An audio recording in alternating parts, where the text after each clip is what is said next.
Assalamualaikum everyone. I hope you all are fine and doing great. This side Aisha Takhar connecting with you from district Faisalabad. Firstly, welcome to my YouTube channel and secondly, welcome to content writing course series lecture number 3. आज हम देखेंगे कि search engine optimisation किसे कहते हैं। Search engine optimisation या फिर SEO। ठीक है, SEO किसे कहते हैं। इसको मैं जो है वो आपको अपनी गूगल स्क्रीन पे लेकर जाती हूँ, फिर वहाँ पे मैं आपको बताऊंगी। आप यहाँ पे कुछ भी लिखते हैं, कोई भी टॉपिक, ठीक है। फॉर एग्जांपल आप लिखते हैं यहाँ पे यूनिट ऑफ इलेक्ट्रिकल कंडक्टिविटी, ठीक है। तो आप देखें यहाँ पे आपको एक सबसे टॉप एक आर्टिकल जो है ना शो हो रहा है, ठीक है। किसी भी वेबसाइट का है, वो है todkk.com वालों का एक आर्टिकल आपको शो हो रहा है। उसके बाद अगर आप नीचे जाएं, थोड़ा स्क्रॉल डाउन करें, आपको यहाँ पे एक दूसरा आर्टिकल नजर आ रहा होगा, तीसरा आ रहा है, चौथा आ रहा है, पांचवा आ रहा है, ठीक है। इस तरह जैसे जैसे आप नीचे जाते जाएंगे आपको डिफरेंट आर्टिकल्स नजर आते जाएंगे, ठीक है। तो अब ये जो सबसे ऊपर वाला आर्टिकल है, ये वाला जहाँ पे मेरा माउस कर्सर है, ये सबसे ऊपर क्यों है, ठीक है। या फिर जो सबसे नीचे है वो सबसे नीचे क्यों है, जो जिनका जो जो नंबर है ये दूसरे नंबर पे है, आगे वाला तीसरे पे है, चौथे पे है, ऐसा क्यों है। उनकी SEO की बेस पे, ठीक है, जो उसका पब्लिशर उसकी करता है SEO, उसकी बेस पे जो है ना गूगल किसी को पहले नंबर पे रिकमेंड कर रहा है, किसी को सेकंड पे कर रहा है और किसी को थर्ड पे कर रहा है और किसी को कर ही नहीं रहा, ठीक है। जो चीज हम सर्च करते हैं, ठीक है, जितनी भी हमारे पास ऑप्शंस आती हैं, रिकमेंडेशंस आती हैं, इनको हम कहते हैं कि ये गूगल के फर्स्ट पेज पे आ रही हैं, ठीक है। ये सारी रिकमेंडेशंस गूगल के फर्स्ट पेज पे आ रही हैं, तो ये सारी SEO बेस्ड ही होती हैं। अब आप देखें ना कि दुनिया में कितने ज्यादा लोग होंगे जिन्होंने इस टॉपिक पे लिखा होगा यूनिट ऑफ इलेक्ट्रिकल कंडक्टिविटी, लेकिन आपको सिर्फ इतनी ही रिकमेंडेशंस हो रही हैं, शो ज्यादा से ज्यादा 10 हैं तकरीबन, ठीक है। तो ये SEO की बेस पे है सॉरी। तो यानी गूगल किसी को पहले पे रिकमेंड कर रहा है, किसी को सेकंड पे कर रहा है, ठीक है। तो जो यूजर है, जो बंदे ने, जिस शख्स ने इस आर्टिकल को अपलोड किया है, यहाँ पे इस ब्लॉग को यहाँ पे अपलोड किया है, उसने इसकी कैसी SEO की है, उसकी बेस पे आपको ये कहीं पे टॉप पे और कहीं पे लास्ट पे शो हो रहा है, ठीक है। उसके बाद ये कि अब SEO करते कैसे हैं, इस चीज को हम देखते हैं, ठीक है। तो आपके सामने इसकी जो है ना डेफिनेशन है। SEO stand for search engine optimisation, ठीक है। अगर आप किसी भी वेबसाइट पे चले जाओ, किसी भी साइट पे चले जाओ, ठीक है, तो आपको जो है ना कुछ जो टॉप रिकमेंडेशन शो कर रहा होता है गूगल, उसका मतलब ये होता है कि उनकी SEO बहुत अच्छी है।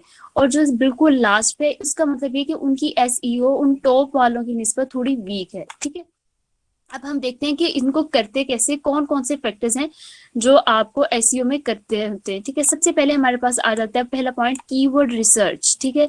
इस पे इंशाल्लाह मैं एक सेपरेट वीडियो भी बनाऊंगी कीवर्ड रिसर्च पे, लेकिन आज के लिए आपको जो मैं बता दूं कि कीवर्ड हम किसे कहते हैं। कीवर्ड हम ये कहते हैं कि छोटे छोटे वर्ड्स के फ्रैगमेंट्स होते हैं, जिनको आप अपने आर्टिकल के अंदर या फिर अपने ब्लॉग के अंदर इंसर्ट करते हो, ठीक है। आप क्या करते हो, फॉर एग्जाम्पल आपका ये टॉपिक है इलेक्ट्रिकल कंडक्टिविटी, हम इसको ओपन कर लेते हैं, ठीक है। किसी एक को कर लेते हैं, इसको कर लेते हैं। तो आपका ये होता है जिस तरह अभी आपके सामने से ये ओपन होगा कि जो आपका टॉपिक है, जैसे इलेक्ट्रिकल रेजिस्टिविटी एंड कंडक्टिविटी आपका टॉपिक है। तो अब आप देखें इलेक्ट्रिकल कंडक्टिविटी या फिर स्पेसिफिक कंडक्टेंस, इलेक्ट्रिकल रेजिस्टिविटी, ये सारे जो छोटे छोटे वर्ड्स हैं ये इसके कीवर्ड्स हैं, ठीक है। कीवर्ड क्या करते हैं, कीवर्ड आपके आर्टिकल को या ब्लॉग को जो है वो रैंक करने में हेल्प करते हैं, ठीक है। आपने क्या करना होता है, छोटे छोटे वर्ड्स होते हैं, इनको नेचुरली इंसर्ट करना होता है अपने आर्टिकल या ब्लॉग के अंदर, ठीक है।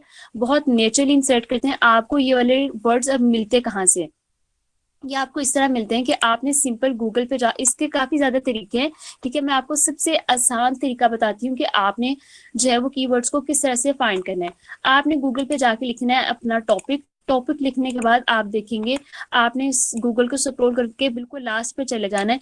ये जो आपको नजर आ रहे हैं SI unit of electrical conductivity, unit of electrical conductivity in OHM, ठीक है। ये सारे जो वर्ड्स आ रहे हैं ना, ये आप देखेंगे आपके टॉपिक से किस कदर रिलेटेड हैं, और ये सारे जो हैं वो कीवर्ड्स हैं, क्योंकि गूगल आपको खुद रेकमेंड कर रहा है। आप ये सारे कीवर्ड्स जो हैं वो अपने अपने आर्टिकल के अंदर इंसर्ट कर सकते हो, ठीक है। और सेकंड बात ये कि आपने इनको बहुत नेचुरली इंसर्ट करना है। ऐसा नहीं लगना चाहिए कि आप भरमार कर रहे हो या फिर जहाँ पे उसकी जो है ना कोई जरूरत ही नहीं, जहाँ पे कोई तुक्की नहीं बन रही, वहां पे आपने इंसर्ट नहीं करना, बहुत नेचुरली। और ऐसा भी नहीं करना कि एक एक लाइन में आप जो है ना वो दो दो तीन तीन कीवर्ड इंसर्ट कर रहे हो। आपने इसका जो है ना वो एक स्पेसिफिक रेशो में इंसर्ट करना है।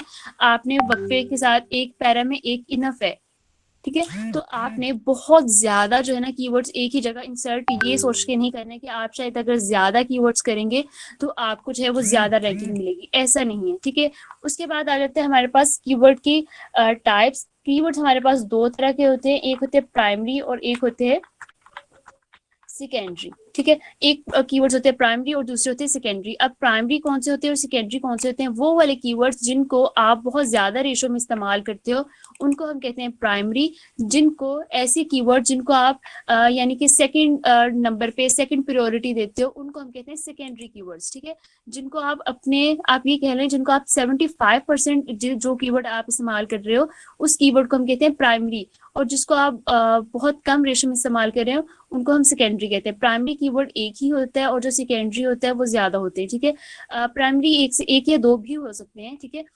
एक तो तरीका मैंने आपको जो है ना इसको सर्च करने का गूगल के जरिए बता दिया। इसके अलावा इसके डिफरेंट वेबसाइट्स भी हैं जो आपको जो है ना कीवर्ड रिसर्च में हेल्प करती हैं। अब वो वेबसाइट कौन कौन सी है मैं यहाँ पे उनके नाम लिख रही हूँ।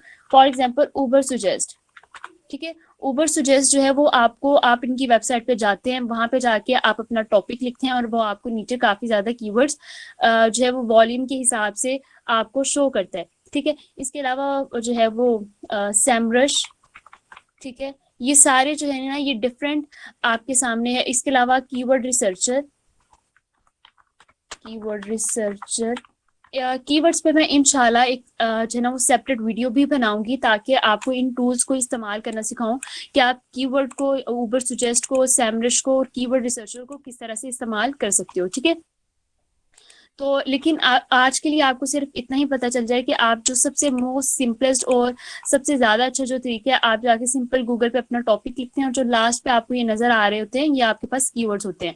आप इनको इस्तेमाल करके कीवर्ड्स जो है ना वो देख सकते हो। लेकिन अगर आप किसी क्लाइंट के साथ काम कर रहे हैं ऑनलाइन तो मोस्टली वो आपको कीवर्ड्स खुद प्रोवाइड करते हैं, ठीक है। लेकिन इन केस अगर आप अपनी वेबसाइट डेवलप करना चाह रहे हो, बना रहे हो, या फिर आपको कीवर्ड्स की जरूरत है तो आप गूगल से ले सकती हैं, आप उबर सुजेस्ट से ले सकती हैं, सैमरश से ले सकती हैं, ये ले सकते हैं। कीवर्ड रिसर्चर से अपने लिए कीवर्ड्स को फाइंड आउट कर सकते हो, ठीक है। तो आपने कीवर्ड्स को लाजमी इस्तेमाल करना है। कीवर्ड्स आप ये कह लें कि आपकी जो मेन 50% पार्ट जो है ना तकरीबन कीवर्ड्स है, आपने इनको बहुत अच्छे से जो है ना 40% कह लें, यानी कीवर्ड्स को आपने लाजमी इंसर्ट करना है। उसके बगैर आप आर्टिकल या ब्लॉग जो है वो रैंक नहीं करता।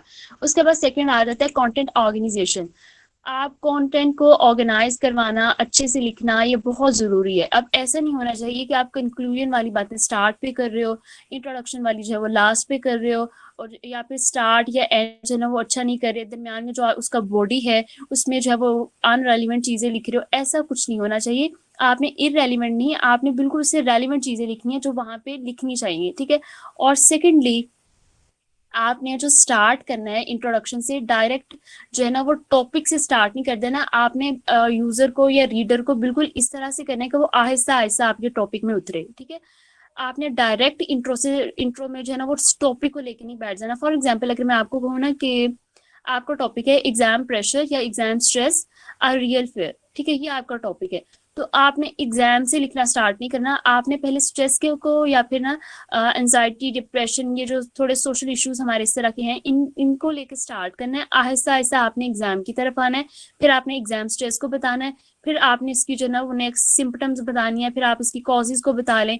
आहिस्ता आहिस्ता जो है ना वो आपने अपने आर्टिकल के अंदर उतरना है ताकि रीडर को ये लगे कि वो step by step Aahista Aahista जो है ना वो एक सीढ़ी उतर रहा है या सीढ़ी चढ़ रहा है। बिल्कुल ऐसे नहीं कि आप फर्स्ट स्टेप से उसको 10 पे जंप करवा दो या 10 से जो है ना वो उसको बैक 5 पे ले आओ। वो या तो बिल्कुल नीचे से ऊपर जाए या ऊपर से नीचे आए, ठीक है। तो इस तरह जंप नहीं करवाना उसको, आपने कंटेंट को बहुत अच्छे से लिखना है।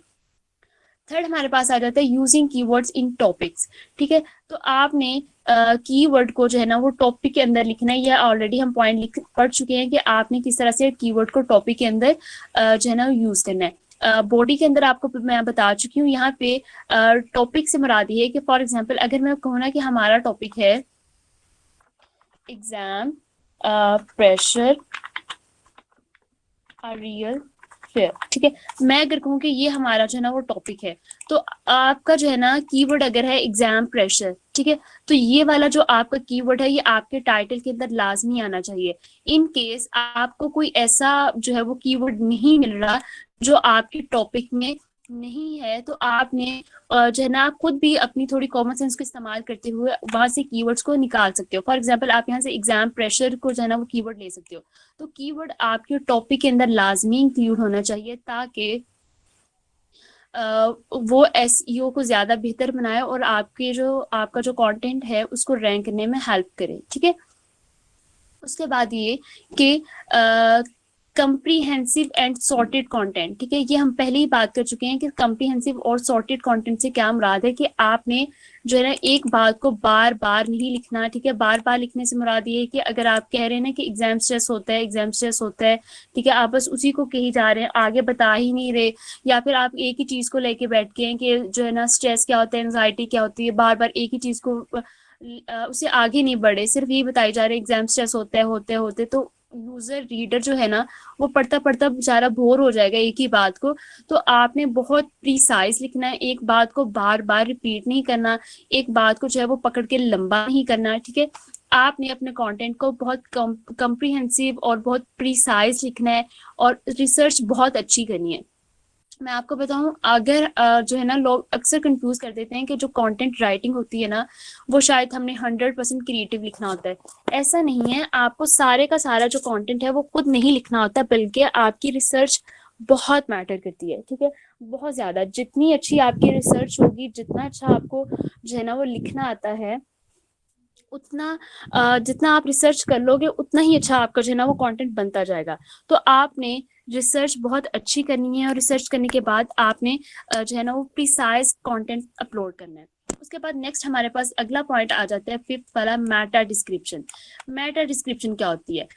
मेटा डिस्क्रिप्शन ये होती है कि अगर मैं आपको अपनी गूगल की स्क्रीन पे लेके जाती हूँ, अगर आप ये देखिए हमने यहाँ पे टॉपिक लिखा हुआ है, तो आपको ये जिस चीज को ये मैं हाईलाइट कर रही हूँ, आपको ये इतना सा टॉपिक नजर आ रहा है, the unit of electrical conductivity is by definition the reciprocal of electrical resistivity. ये वाला आपको कुछ लिखा नजर आ रहा है, ठीक है। मैंने यहाँ पे ऊपर गूगल पे लिखा था यूनिट ऑफ इलेक्ट्रिकल कंडक्टिविटी, तो आपको नीचे ये थोड़ी सी डिटेल्स नजर आ रही हैं, ठीक है। इसी तरह अगर मैं थोड़ा सा स्क्रॉल डाउन करूँ, टॉपिक मेन हेड के ऊपर लिखा हुआ है लेकिन नीचे उसकी थोड़ी सी डिटेल लिखी आ रही है, ठीक है। इसी तरह अगर मैं नीचे वाले को हाईलाइट करूँ तो उसकी ये डिटेल आ रही है, अगर मैं उसी नीचे वाले को करूँ तो ये वाली यहाँ पे आ रही है, ठीक है। तो ये जो थोड़ी सी डिटेल आर्टिकल के अंदर से कंटेंट की जो आपको यहाँ पे नजर आ रही होती है, इसको हम कहते हैं मेटा डिस्क्रिप्शन। तो मेटा डिस्क्रिप्शन आपने लाजमी ऐड करना है, ठीक है। क्योंकि जो मेटा डिस्क्रिप्शन होता है यही है जो लोगों को अट्रैक्ट करता है, जो आपकी तरफ ट्रैफिक लेके आता है, लोगों को मजबूर करता है कि वो आपके आर्टिकल पे क्लिक करें। फॉर एग्जांपल मैंने ये जो ऊपर टॉपिक लिखा हुआ है यूनिट ऑफ इलेक्ट्रिकल कंडक्टिविटी, तो यहाँ पे इनका मेटा डिस्क्रिप्शन इतना अट्रैक्टिव है कि मुझे अपना आंसर यहीं से मिल गया। अगर मैं मजीद डिटेल्स जानना चाहूंगी तो मैं यहाँ पे क्लिक कर लूंगी, क्योंकि उन्होंने इतना अच्छा लिखा हुआ कि the unit of electrical conductivity is by definition the reciprocal of electrical resistivity, फिर आगे जो उसका यूनिट मेंशन कर दिया है, ठीक है। तो आपने मेटा डिस्क्रिप्शन इतना अट्रैक्टिव लिखना है कि वो जो है ना जो रीडर है वो उस पर क्लिक करे। अब आप नीचे वाले का देखिए, उन्होंने यहाँ पे मेंशन नहीं किया, उन्होंने क्या किया हुआ है, low resistivity indicate a material that readily allow electric current, ठीक है। उसके बाद उसको बता दिए कि उसको रिप्रेजेंट हम किस तरह से करते हैं, लेकिन उसके आगे लिखा हुआ ऐसे यूनिट ऑफ आगे डॉट्स लगा दिए कि अगर पढ़ना चाहती हो तो इस पर क्लिक करो, ठीक है। ये भी एक अच्छी टिप है कि उन्होंने लिखा नहीं है लेकिन इतना बता दिया कि ये इस कंटेंट के अंदर है, अगर पढ़ना चाहते हो तो आप क्लिक कर लो, ठीक है। इसी तरह यानी कि ये चीज इतनी अट्रैक्टिव होनी चाहिए कि पढ़ने वाला उस पर क्लिक किए बगैर ना रह सके, ठीक है। इसको हम कहते हैं मेटा डिस्क्रिप्शन। अगर आप जो है ना वो मेटा डिस्क्रिप्शन अपने आर्टिकल में ऐड नहीं करते, फॉर एग्जाम्पल यहाँ पे अगर मैं बात करूँ ना, अगर ये लोग ऐड ना करते फिर पता क्या होता है, इन केस अगर आप मेटा डिस्क्रिप्शन ऐड नहीं करते तो जो आपके कंटेंट की पहली लाइंस होती हैं वो यहाँ पे शो होती हैं, ठीक है। अगर आप नहीं करते तो वो ऑटोमेटिकली गूगल पहली लाइन शो करता है। हो सकता है कि वो जो पहली लाइंस है वो इतनी अट्रैक्टिव ना हो। फॉर एग्जांपल मैंने इस आर्टिकल को यहाँ पे खोला हुआ है, तो यहाँ पे लिखा हुआ है this article is about electrical conductivity in general for other type of conductivity. ये वाली बात लाइन जो है वो पहली है। अगर ये लोग जो है ना वो यहाँ पे ऐड ना करते मैटर डिस्क्रिप्शन, तो हमें ये वाली लाइन जो है ना वो शो हो रही होती है यहाँ पे, ठीक है। अगर आप कोई भी बंदा अगर वो खुद मैटर डिस्क्रिप्शन में ये होता है कि अगर आपको ये वाली पॉइंट सबसे ज्यादा अट्रैक्टिव लगता है ना, तो आप इसको ऐड कर सकते हो। अगर ये लग रहा है तो इसको कर सकते हो, अगर ये लग रहा है तो इसको कर सकते हो। लेकिन अगर आप ऐड नहीं करते तो जो पहली लाइन होती है वो आपको यहाँ पे शो होती है मेटा डिस्क्रिप्शन में, ठीक है। तो आपने कोशिश करनी है कि जो सबसे अट्रैक्टिव हो, जो आपकी तरफ ट्रैफिक को लेके आए, आपने उसको ऐड करना है, ठीक है। उसके बाद ये कि हमारे पास नेक्स्ट पॉइंट आ जाता है इंटरनल एंड एक्सटर्नल लिंकिंग, ठीक है। अब इंटरनल लिंकिंग क्या होती है और एक्सटर्नल लिंकिंग क्या होती है, कि आपको मैंने लास्ट वीडियो में हाइपर लिंक करने का प्रोसीजर बताया था। दो स्टूडेंट्स हु आर एब्सेंट या फिर जिन बच्चों ने वो वाली वीडियो नहीं देखी कि हाइपर लिंक क्या होता है और कैसे करते हैं, मैंने अपनी फर्स्ट वीडियो में जो है ना वो बताया हुआ है, आप उसको देख लें। मैं यहाँ पे ब्रीफ इंट्रो बता देती हूँ आपको कि हाइपर लिंक हम किसे कहते हैं। हाइपर लिंक ये होता है कि फॉर एग्जाम्पल यहाँ पे हम चले जाते हैं, हाँ, अगर आप देखें कि तो आपको ये जो छोटा छोटा जो है ना वो ब्लू कलर का नजर आ रहा होगा, जैसे यहाँ पे इलेक्ट्रिक करंट है, ग्रीक लेटर है, सीमन है, ठीक है, गैमा है।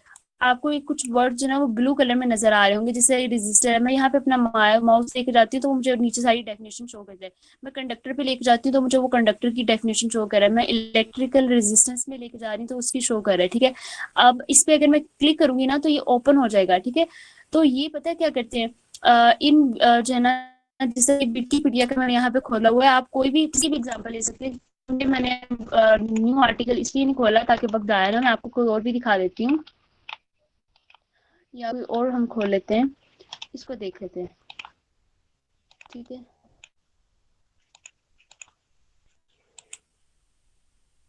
ये लोड हो रहा है, खैर हम इसी देख ले। मैं बताना चाह रही थी, जब आप इस पे क्लिक करते हो ना तो वो ओपन हो जाता है, ठीक है।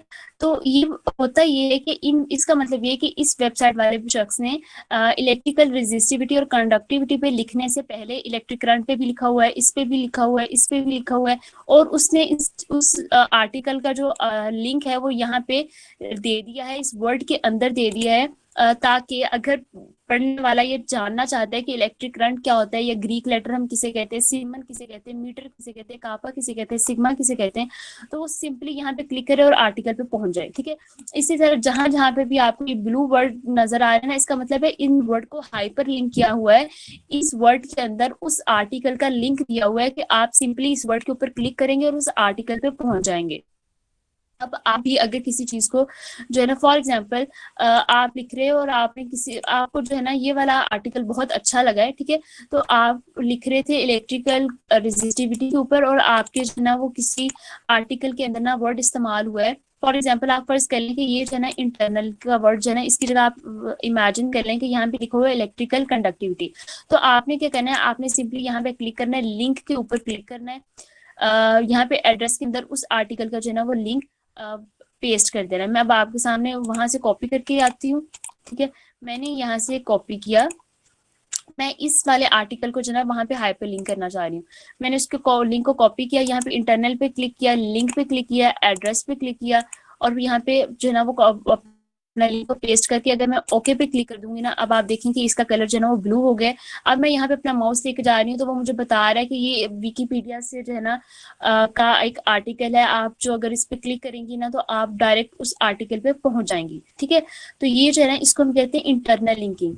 अब इसको तो हम सिंपली कह देते हैं ना हाइपर लिंक करना, हमने जो ना वो हाइपर लिंकिंग की है। अब जो लिंक होता है हाइपर लिंक करना, ये दो तरह का होता है। इसको एक होता है इंटरनल, एक होता है एक्सटर्नल। इंटरनल क्या होता है और एक्सटर्नल क्या होता है? इंटरनल ये होता है कि अगर आप एक ऐसा लिंक जो है ना वो हाइपर लिंक कर रहे हो जिसका आर्टिकल आपकी अपनी ही वेबसाइट का है, ठीक है। फॉर एग्जाम्पल अगर एक बंदा है, उसकी वेबसाइट है हेल्थ के बारे में, हेल्थ इश्यूज के बारे में वो लिखता है, वो एक आर्टिकल उसने अपलोड किया डायबिटीज का, ठीक है।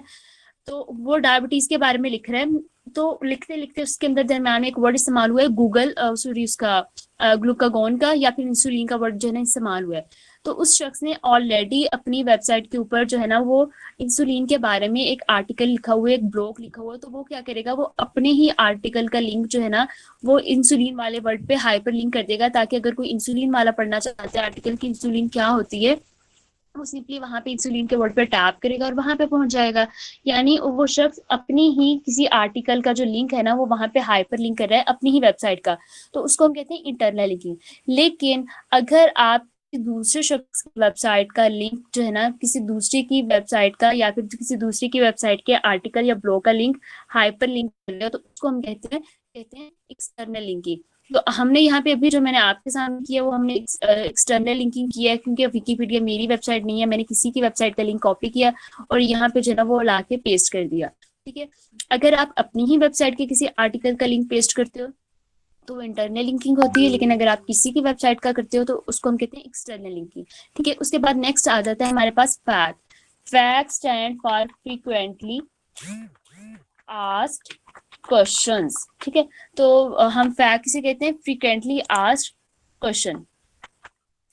इसमें ये होता है कि आपने जो आर्टिकल लिखना है उसके लास्ट पे आपने 3 to 5, ठीक है, 3 to 5 आपने क्वेश्चंस लाजमी लिखने हैं। आप कोई भी आर्टिकल लिखनी है, ब्लॉग लिखनी है, उसके लास्ट पे आपने 3 to 5 क्वेश्चंस लिखने हैं। क्यों लिखने हैं ब्लॉग के आखिर पे, ताकि जो पढ़ने वाला है उसको जो है ना अंदाजा हो जाए, अगर उसका कोई क्वेश्चन रहता है, उसकी अगर कोई क्यूरी है तो वो जो है ना वो कंप्लीट हो जाए। आपने लाजमी लिखना, और हर क्वेश्चन का जो आंसर है ना वो कितने वर्ड में कंप्लीट होना चाहिए, वो 50 to 80 वर्ड में कंप्लीट हो जाना चाहिए। ठीक है, तो आई होप आपको ये पॉइंट क्लियर हो गया होगा। फॉर एग्जाम्पल अगर आप लिख रहे हैं ना एग्जाम स्ट्रेस के बारे में लिख रहे हैं, तो आपने लास्ट पे जो ना वो 3 या फिर 4 या फिर 5 questions depending on the word count आपने लास्ट पे लिखने हैं। ठीक है, और ताकि अगर पढ़ने वाले रीडर की कोई क्यूरी है, उसे कोई चीज कोई बात समझ नहीं आ लग रही, तो वो वहां पे कंप्लीट हो जाए। नेक्स्ट है हमारे पास analysis of content. Analysis of content से मुराद ये है कि जब आपने कंटेंट वहां पे अपलोड कर दिया, ठीक है, जब आपने कंटेंट वहां पे अपलोड कर दिया, करने के बाद आपने वेबसाइट को भूल नहीं जाना कि आपकी कोई वेबसाइट भी थी या आपने वो जो चीज़ है ना वहां पे अपलोड की थी।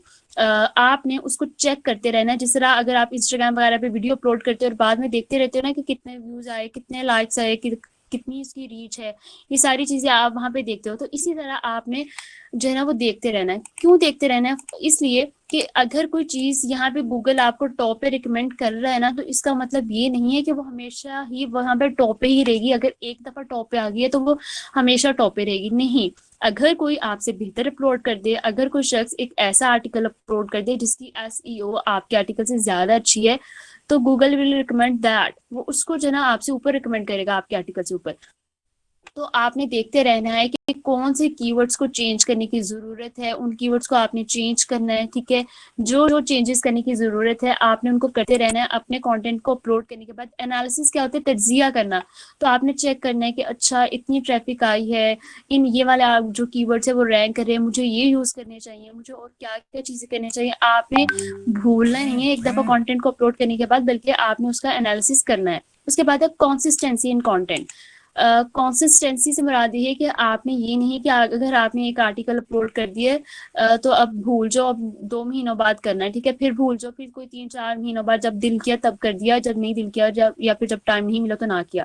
कंसिस्टेंसी कंटेंट के अलावा हमारी रियल लाइफ में भी बहुत जरूरी है।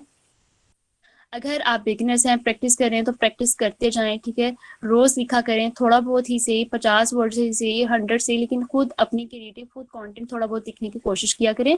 खैर हम दोबारा बैक आते हैं टॉपिक पे। कंसिस्टेंसी इन कंटेंट से मुराद ये कि आपने वीक में 2 या 3 दफा लाजमी जो है ना वो अपलोड करना है अपनी वेबसाइट पे कंटेंट। ठीक है, उसके बाद अगर मैं आपसे कहूँ ना कि कौन सी एक ऐसी चीज है जो किंग है, या फिर जो आपको सबसे ज्यादा जो है ना वो मैटर करती है, आपकी कंटेंट को सबसे ज्यादा अच्छा करती है, तो वो है कीपिंग क्वालिटी कंटेंट। यानी कि आपने अपना कंटेंट इतना अच्छा लिखना है, ये सबसे ज्यादा जो है ना वो मैटर करता है आपकी एसईओ में। इतना अच्छा कंटेंट लिखना है कि पढ़ने वाले को मजा आ जाए, उसे लगे कि इसने बहुत अच्छा जो है ना वो कंटेंट लिखा हुआ है। आपने कंटेंट की क्वालिटी बहुत अच्छी लिखनी है, बहुत वेल रिसर्च लिखना है, बहुत अच्छा कंटेंट लिखना है।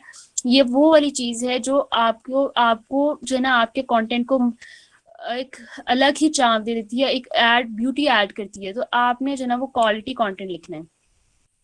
उसके बाद ये कि H1, H2 और H3 हेडिक्स को आपने यूज करना है। अब H1 हेडिक कौन सी होती है, H2 कौन सी होती है और H3 कौन सी होती है। H1 हेडिक ये होती है जो आपके टाइटल की होती है। फॉर एग्जाम्पल मैं आपको गूगल की तरफ लेके जाती हूँ, ठीक है। तो यहाँ पे जो है ना अगर आप देखें, ये तो चलो खैर क्योरा की है। अगर आप इसको देखें तो इलेक्ट्रिकल रेजिस्टिविटी एंड कंडक्टिविटी, ये वाली जो चीज है ना, जो इसका टाइटल है, ये सबसे बड़ा लिखा हुआ है। तो ये H1 हेडिक है। तो आप देखें एक आर्टिकल का तो एक ही टाइटल होता है, यानी कि H1 हेडिक आपके ब्लॉग में या फिर आपके आर्टिकल में सिर्फ एक ही जगह पे इस्तेमाल होती है, ठीक है।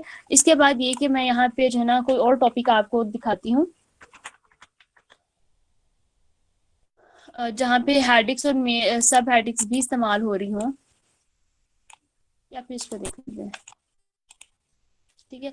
तो अब आपको H1 हेडिक की समझ आ गई होगी कि H1 हेडिक कौन सी होती है, जो आपके सिर्फ टाइटल में इस्तेमाल होती है, टाइटल के अलावा और कहीं भी इस्तेमाल नहीं होती। उसके बाद आ जाती है आपके पास H2 हेडिक और H3 हेडिक। तो जो H2 हेडिक होती है वो वाली होती है जो आपकी मेन हेडिक की हो, ठीक है। और जो H3 हेडिक होती है वो वाली होती है जो सब हेडिक की होती है। फॉर एग्जाम्पल अगर आप लिख रहे हो आप एग्जाम स्ट्रेस के बारे में लिख रहे हो, ठीक है। तो आपने जो है ना मैं नीचे जाती हूँ। फॉर एग्जाम्पल, हाँ जी बिल्कुल ये वाला, ये जो है ना गेटिंग रेडी टू स्टडी, ये वाला जो है ना अगर आपको ये है, ये आपकी हेडिक होगी। उसके बाद अगर आप लिख रहे हैं क्वाइट प्लेस या फिर सेट लिख रहे हो, इस तरह के डिफरेंट नीचे अगर वर्ड्स इसकी सब हेडिक्स दे रहे हैं तो वो आपकी H3 होगी। जिस तरह टेक रेगुलर शॉर्ट ब्रेक्स, इसको अगर आप लिखो तो इसका साइज होगा। यहाँ पे तो खैर इन्होंने हेडिक के फॉर्म में नहीं सिर्फ बोल्ड किया हुआ है। मैं आपको कोई एक ऐसा आर्टिकल दिखाती हूँ जहाँ पे उन्होंने सब हेडिक को इन्वॉल्व किया हुआ हो, ठीक है। यहाँ पे कोई भी मुझे ऐसा नजर नहीं आ रहा जहाँ पे सब हेडिक्स इन्वॉल्व हो। यहाँ पे भी नहीं है शायद वो सब हेडिक वाला, ये तो क्योरा है शायद। यहाँ पे भी नहीं है कोई। मैं आपको कोई ऐसा आर्टिकल दिखाना चाह रही थी जहाँ पे सब हेडिक्स का इस्तेमाल हो रहा हो ताकि आपको पता चल जाए। लेकिन मैं खैर आपको यहाँ पे गूगल की अपनी वर्ड की स्क्रीन पे ही दिखा रही थी। तो जो टाइटल है वो तो आपको समझ लगी होगी कि सबसे जो बड़ी हेडिक होती है ना वो टाइटल की होती है। उसके बाद आती है H2। जिस तरह अगर आप लिखें सिम्पटम्स ऑफ स्ट्रेस, उसके बाद अगर आप लिख रही हैं कि पेल येलो कलर, ठीक है। फिर आप नेक्स्ट हेडिंग इसकी दे रही हैं कि शिवरिंग, ठीक है। तो ये वाली जो है ना आपकी सिम्पटम्स ऑफ स्ट्रेस है, ये आपकी जो है ना अगर आप इसको कर रहे हैं 14, ठीक है। तो ये आपकी जो है ना वो H2 हेडिक है। और ये वाली जो आपकी होंगी ये आपकी सब हेडिक्स होंगी। और इसको आपने क्या करना है, इनको आपने H3 का साइज देना है, ठीक है। ये आपका H3 होगा। और जो आपकी सिम्पटम्स ये वाली जो हेडिक है ये आपकी H2 होगी। और H1 सिर्फ एक ही होगी और वो कौन सी होगी, टाइटल की। यानी कि सबसे बड़ा साइज आपके पास H1 का होता है, उसके बाद आपके पास H2 और लास्ट पे H3, ठीक है। अभी आपका पॉइंट क्लियर होगा। तो आपने इसी तरह से जो है ना वो अपनी हेडिक्स को साइज करना है। नेक्स्ट है शेयर योर लिंक। जिस तरह आप इंस्टाग्राम पे स्टोरी लगा के कोई पोस्ट लगा के एक दूसरों के साथ लिंक शेयर करते हो, सेम आपने कंटेंट को अपलोड करने के बाद दूसरों के साथ लिंक शेयर करना है ताकि मैक्सिमम ट्रैफिक आपकी तरफ आए। उसके बाद नेक्स्ट है आपके पास second last point, short URL. Short URL से मुराद ये है कि जब आप अपना कोई आर्टिकल वगैरह अपलोड कर रहे होते हैं तो आपको यहाँ पे जो है ना वो एक इस तरह का आर्टिकल का लिंक नजर आ रहा होता है जो इसका लिंक होगा। यानी कि अगर आप ये वाला लिंक मैं किसी के साथ शेयर करूं तो वो जैसे ही उस लिंक पे क्लिक करेगा तो वो यहाँ पे पहुंच जाएगा। लेकिन जो पब्लिशर होता है, जो अपलोड कर रहा होता है, उसके पास ये वाली एक्सेस होती है कि वो इस लिंक को शॉर्ट कर सकते हैं। फॉर एग्जाम्पल अगर मैं आपको ये दिखाऊं तो ये देखिए ये लिंक बहुत लंबा है, यानी कि इस शख्स ने इसको जो है ना वो कट नहीं किया। अगर वो चाहता तो इसको यहाँ तक जो है ना वो शॉर्ट करके यहाँ तक इसको एडिट कर सकता था, यहाँ तक शॉर्ट करता, वहां पे अपने टॉपिक को ऐड कर देता, यहाँ पे बता देता व्हाट स्ट्रेस डूइंग, ठीक है। तो या फिर वो लिख देता है व्हाट डू इन स्ट्रेस। अगर यहाँ पे लिखे http ये तो इसकी यहाँ तक उसकी वेबसाइट का नाम है ना, हु इन पब्लिकेशंस। उसके बाद बजाय इसके कि वो लंबा सारा जो मैंने अभी कट किया आपके सामने, यहाँ तक इसको कट करके अपने टॉपिक का नाम लिखते थे तो हार्डली यहाँ तक तकरीबन ना उसका लिंक कंप्लीट हो जाना था। लेकिन उसका ये वाला जो आपको थर्ड पे नजर आ रहा है ना, ये इसका इतना लंबा सारा लिंक है। तो जो शख्स अपलोड कर रहा होता है उसके पास ये वाली एक्सेस होती है कि वो लिंक को शॉर्ट कर दे। तो आपने कोशिश करनी है कि वो लिंक को जो है ना वो शॉर्ट ही रखना है। आपने कभी देखा होगा जूम की मीटिंग का आपके साथ कोई लिंक शेयर करे तो वो लिंक कितना लंबा होता है। गूगल मीट की कोई आपके साथ मीटिंग का लिंक शेयर करे तो वो थोड़ा छोटा होता है। सेम इसी तरह जो है ना आपने बड़े बड़े लिंक को प्रेफर नहीं करना। आपने कोशिश करनी है, जैसा ये देखें ये वाला लिंक कितना शॉर्ट है विकीपीडिया का, ठीक है। इसके अलावा ये देखें क्योरा का, ये भी बहुत शॉर्ट है, ठीक है। ये वाला मैंने आपके सामने लिखा था, ये थोड़ा लंबा है लेकिन इतना नहीं, फिर भी ठीक है। लेकिन ये जो मैंने आपके सामने अभी कट किया है ये बहुत लंबा था, तो आपने इसको शॉर्ट करना है, ठीक है। तो अब आई होप आपको ये शॉर्ट यूआरएल वाला पॉइंट समझ आ गया होगा। फॉर एग्जांपल अगर आप medium.com पे अपलोड कर रहे हैं तो आपने लंबा चौड़ा वाला लिंक नहीं, या फिर अगर आप ब्लॉगर पे कर रहे हैं तो आपने जो है ना उस यूआरएल को शॉर्ट करना है, ठीक है। नेक्स्ट है आपके पास इंगेजिंग कंटेंट। इंगेजिंग कंटेंट वही वाला पॉइंट था जो मैंने आपको भी कहा है कि आपने जो ना वो क्वालिटी कंटेंट लिखना है, इंगेजिंग कंटेंट लिखना है, ताकि ट्रैफिक आपकी तरफ खुद ही आए, ठीक है। तो आपने कंटेंट पे फोकस करना है, अच्छे वाला कंटेंट लिखना है, बहुत अच्छे वाला कंटेंट लिखना है, ताकि पढ़ने वाला बोर ना हो, उसे यही लगे कि वो आहिस्ता आहिस्ता जो है ना वो आपके कंटेंट की तरफ जा रहा है, ठीक है। एक दफा मैं हल्का से रिवाइज कर देती हूँ कि हमने आज एसईओ के बारे में पढ़ा है। एसईओ क्या होती है, यानी कि जो गूगल पे टॉप पे रिकमेंडेशंस आ रही हैं इसका मतलब है कि उनकी एसईओ बहुत अच्छी हुई है। फिर हमने देखा कि कीवर्ड को रिसर्च करना है, ठीक है, कीवर्ड को ऐड करना है। कीवर्ड दो तरह के होते हैं, एक जो ज्यादा रेशो में इस्तेमाल होते हैं वो प्राइमरी, दूसरे सेकेंडरी होते हैं। आप इनको गूगल से फाइंड कर सकते हो। इसके अलावा डिफरेंट टूल्स हैं जिस तरह उबर सजेस्ट है, सैमरश है, कीवर्ड रिसर्चर है, इनको आप इस्तेमाल कर सकते हो। नेक्स्ट है आपने कंटेंट को ऑर्गेनाइज करके लिखना है, एक सीक्वेंस के साथ लिखना है। अपने कीवर्ड को आपने टाइटल के अंदर लाजमी ऐड करना है। फिर आपने ये कि कॉम्प्रिहेंसिव और प्रीसाइज सॉर्टेड कंटेंट लिखना है, बहुत अच्छी रिसर्च करनी है। मेटा डिस्क्रिप्शन क्या होती है कि वो जो गूगल पे आपको चंद वर्ड्स नजर आ रहे होते हैं ना क्लिक करने से पहले, वो जो छोटे से चंद वर्ड्स, उनको हम मेटा डिस्क्रिप्शन कहते हैं। तो आपने मेटा डिस्क्रिप्शन ऐड करनी है। अगर आप नहीं करते तो आपके जो स्टार्ट वाले आर्टिकल के वर्ड्स होते हैं ना वो वहां पे शो होते हैं। तो आपकी कोशिश करनी है कि आप अच्छा अट्रैक्टिव जो है ना वो मेटा डिस्क्रिप्शन लिखें। इंटरनल लिंकिंग क्या होती है कि अगर आप अपनी ही वेबसाइट के लिंक को हाइपर लिंक कर रहे हो तो वो इंटरनल लिंकिंग है। अगर आप किसी दूसरे की वेबसाइट को कर रहे हो तो वो एक्सटर्नल लिंकिंग होगी। फिर आपने जो है वो फैक्ट्स लाजमी लिखना है, यानी क्वेश्चन आंसर सेशन लाजमी लिखने हैं। क्वेश्चन आंसर्स कितने होने चाहिए, 3 to 5 होने चाहिए, और हर क्वेश्चन का जो आंसर है ना वो 50 to 80 वर्ड में कंप्लीट होना चाहिए। नेक्स्ट है आपके पास analysis of content. Content upload करने के बाद भूल नहीं जाना, बल्कि आपने उसको एनालाइज करते रहना है। कितनी ट्रैफिक आ रही है, कितना रैंक हो रहा है, कौन सा कीवर्ड ज्यादा इस्तेमाल करना चाहिए, क्या करना चाहिए, वो आपने करना है। कंटेंट को कंसिस्टेंसी के साथ अपलोड करना है, यानी कि वीक में 2 या 3 दफा लाजमी करना है।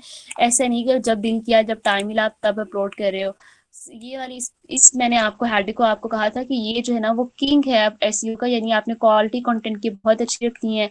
नेक्स्ट है H1 H2 और H3 हेडिंग, यानी जो H1 हेडिंग है वो टाइटल की होती है, जो H2 होती है वो हेडिंग की होती है, और जो H3 होती है वो सब हेडिंग की होती है।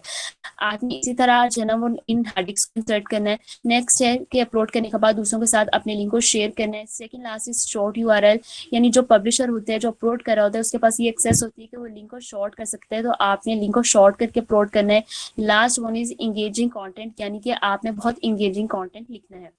So students, that was today lecture. I hope आपको आज के लेक्चर की समझ आ गई होगी, लेकिन अगर आपको कोई क्वेश्चन है तो आप नीचे कमेंट सेक्शन में पूछ सकते हैं। I will definitely answer.